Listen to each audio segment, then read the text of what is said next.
PCI, Congo-Brazzaville, juste en face. Pour retenir l'intervention, déjà il faut noter qu'aujourd'hui, la data c'est le pétrole du 21e siècle. Pendant longtemps, nos pays ont beaucoup misé sur les ressources minières, notamment le pétrole et les mines. Mais aujourd'hui, avec la data, on peut faire tellement de choses. Avec la data, vraiment, on peut transformer des pays, on peut améliorer la vie des consommateurs. Donc ce qu'il faut retenir, c'est qu'il faut qu'il y ait une réelle stratégie data au sein de nos États pour améliorer l'expérience client, pour améliorer l'expérience du consommateur, pour que le consommateur ait des services à forte valeur ajoutée et qu'il soit réellement satisfait. Parce que ce que les gouvernements cherchent, ce que les États cherchent, c'est satisfaire la population. Donc à travers une meilleure stratégie, une bonne stratégie de gestion de la data, cet objectif gouvernemental sera atteint. L'emploi des clients, c'est-à-dire que lorsqu'on développait de nouveaux produits ou de nouveaux services, qu'est-ce qu'on faisait? On allait dans la base, on faisait l'extraction des données de la base et on avait un message qu'on envoyait de façon les bulles SMS, comme on les appelle, à tous les clients.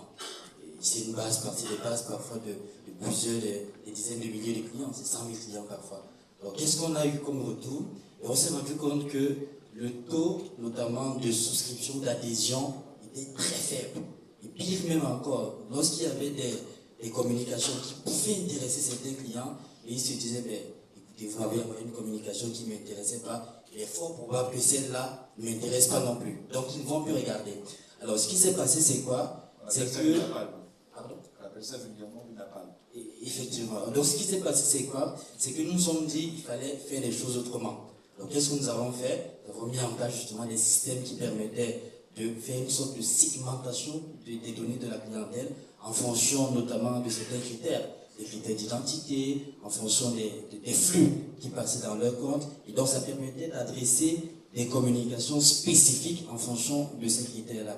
Et on s'est rendu compte que finalement le taux d'adhésion était beaucoup plus élevé que celui que nous avions lorsque nous faisions les communications en masse. Mais aujourd'hui, et ça c'est la problématique que je vous ai partagée, aujourd'hui on a développé, et toutes les banques le font, on développe pas mal de solutions de mobile banking, de e-banking et même de duo mobile banking et puis mobile money. Ça on le fait aujourd'hui pour améliorer l'expérience utilisateur, l'expérience client.